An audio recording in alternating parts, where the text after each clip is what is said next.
guys, I forgot to tell you what this was. This is a old advertisement, or maybe public service announcement, you could say, during World War One. I got this. This is just a replica, but they would post these all over, I guess, buildings, street poles, to show you German and British airships, so that you would know which ones are friendly and which ones were the enemy during World War One, so that you could take cover if you needed to, or you shouldn't have to be afraid if it was a friendly ship. And this was kind of commonplace back then, and that's what this video is about. Thanks. What's up, good people? Earth first, space later. Another quick video today. This one is it's something that I found on the thumbdrive, and then when I find interesting stuff on here, a lot of times I just want to share it so other people can look at it. This one, again, I had it opened up and I was at books, I think, and I went to old. This one was F.E. Pash, and this one's titled 50 Reasons Copernicus or the Bible. So what he's doing is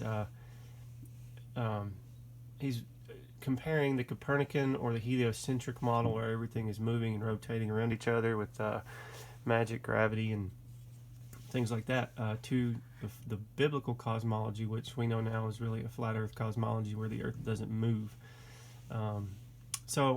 That in itself is, this whole thing is, I read through most of it. It's very, it fits good. But what this is about, real quickly, is airships. I noticed here on one of the pages they were talking about airships, and I had a quote here that I highlighted.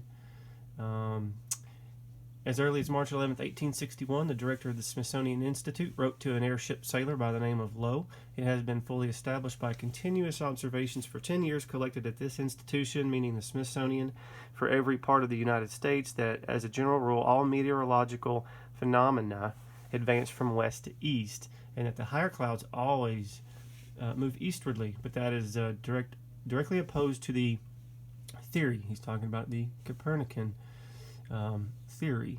So that's interesting right there. But up here at the top, they were again talking about the use of airships and things like that. So this was written in 1915, okay, and they talk about airships like they are commonplace, common knowledge. Right here, written in 1915 by F.E. Pash. And so, quickly, just wanted to show you some old airships, because a lot of people, especially people in younger generations, probably never even heard of an airship. They don't even know what a Zeppelin is, a dirigible. They don't know any of that, maybe, except for maybe seeing them in a video game or something and not thinking they were real. But they definitely were real. Here's some pictures of, tied, moored off. There's a little mooring tower here, kind of like where you tie a boat off to a dock. And they were a real thing. They were apparently probably used. They were used up until the Hindenburg exploded, for I want to say 4 or 5 decades or so before 1937. And yeah, there were some crashes, but in general, they pretty safely traveled and carried people. You can just go find out all of this information. There's 1896. We know they were still flying up to 1937 when the Hindenburg crashed. So here's a big one. This was from 1920s or 30s. You can see all the people on the ground. You can see right here where the cabin is. It's hard to, you can kind of see it's decent size, but some of these things were really nice on the inside, like a hotel, almost like a little vacation to take trips to places. So here's one where you see at the top. Sorry, I forgot to scroll. Here's Luke Perry.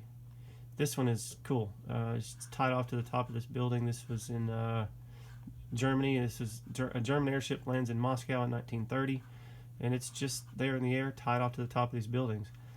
And these spires are probably made for that. Back in the day, we don't really make them like that anymore. And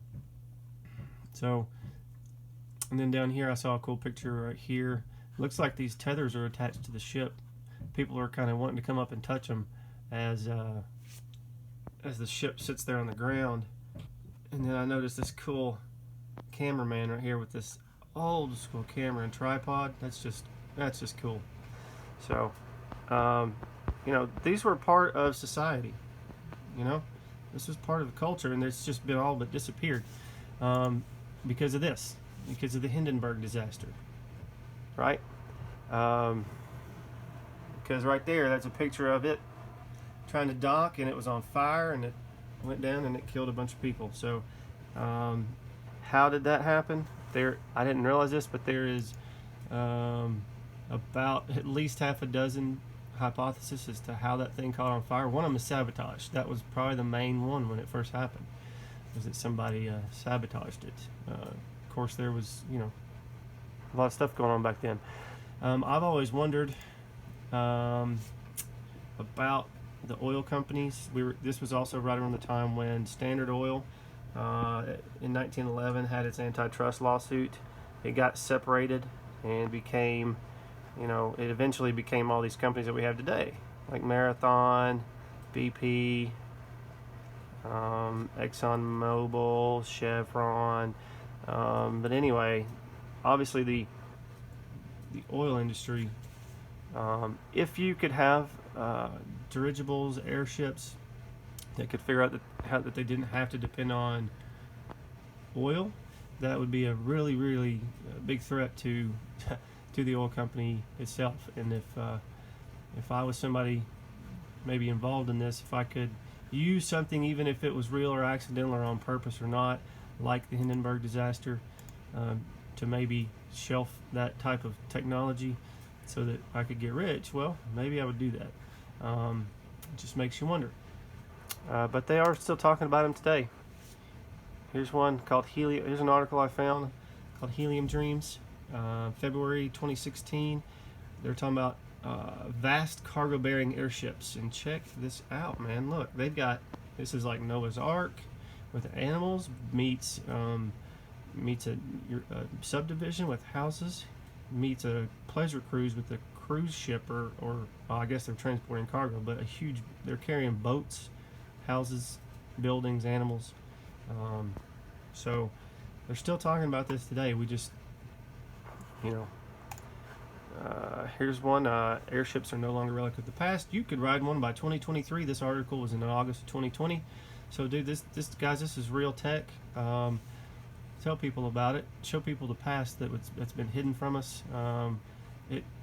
Airships and what comes out of airships in the future could definitely change a lot. And it could be, one of the other things besides the money is if they around the early to mid 1900s, this is also when they were doing Antarctic expeditions, right?